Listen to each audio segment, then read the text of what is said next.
começando pelo resumo de Atos, capítulo 1. O Evangelho de Atos começa com Lucas fazendo um breve resumo a respeito do seu evangelho anterior, que ele tinha escrito a Teófilo, que hoje conhecemos como o Evangelho de Lucas.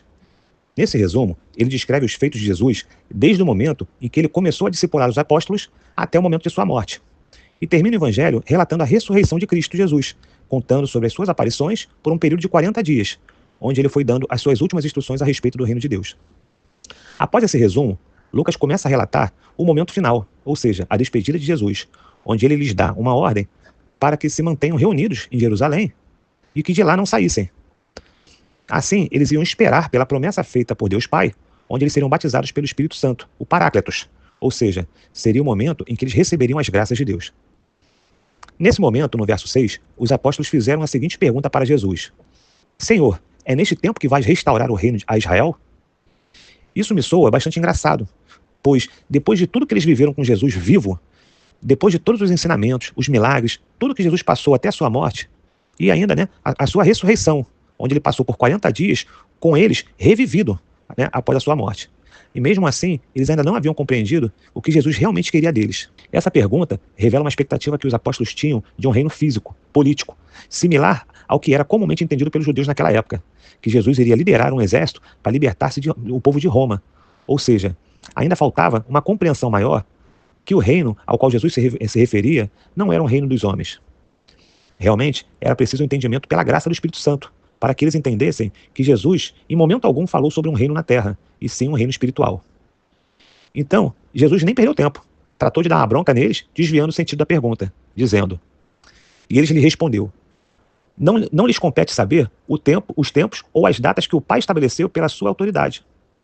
Essa resposta é muito importante, porque assim como os apóstolos, nós, mesmo cientes do poder de Deus, temos sempre uma necessidade irracional de querer que Deus faça as coisas no nosso tempo, como se ele fosse um gênio da lâmpada, saciando os nossos desejos terrenos. E muitas vezes, ele não cumpre os nossos desejos.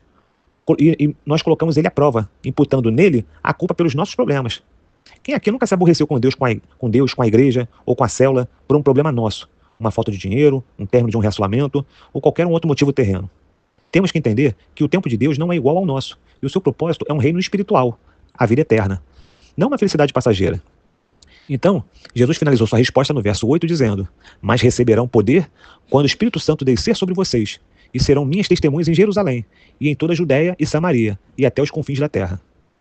Então Jesus ascendeu ao céu, e enquanto os apóstolos estavam vislumbrando a sua partida, 2 anjos apareceram para eles, e falaram que Jesus ainda irá voltar.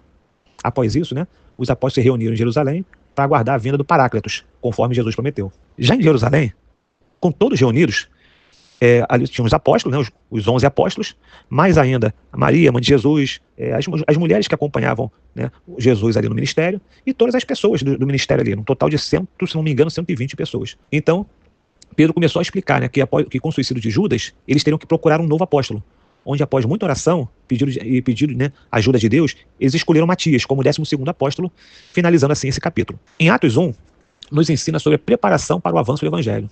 A última ordenança de Jesus, onde era para que eles esperassem pelo Paráclitos, para serem batizados no Espírito, recebendo assim a graça de Deus. Além disso, mostrou a importância de uma unidade e o poder da oração dos discípulos antes de Pentecostes. Jesus ainda ordenou para que eles fossem testemunhas de tudo o que viram, espalhando o Evangelho por todo o mundo. E por fim, a escolha de Matias como o 12º apóstolo, a fim de que se cumprisse o que foi dito por Davi no livro de Salmos. Devemos refletir sobre esse capítulo, sobre o poder da oração, o quanto devemos nos manter firmes em oração para recebermos a graça de Deus e o conhecimento do Espírito. Como célula, temos que permanecer unidos, nos reunindo para fortalecer a nossa fé e reunir mais pessoas, assim como os apóstolos, evangelizando e levando o amor de Cristo por nós. Não devemos nos cansar, pois Jesus continuou firme em seus ensinamentos, até seu último momento com os apóstolos. Ele não se cansou, fazendo seu último pedido, que foi um pedido missionário, de levar seus ensinamentos até os confins da terra. Assim como os apóstolos, temos uma natureza humana pecadora, e sem perceber, pecamos com murmurações, colocando Deus à prova em vários momentos da nossa vida. Devemos permanecer firmes na palavra, devemos ser discípulos o tempo todo. Os apóstolos foram discipulados até o fim. E quem somos nós perante eles? Essa é a nossa visão da igreja.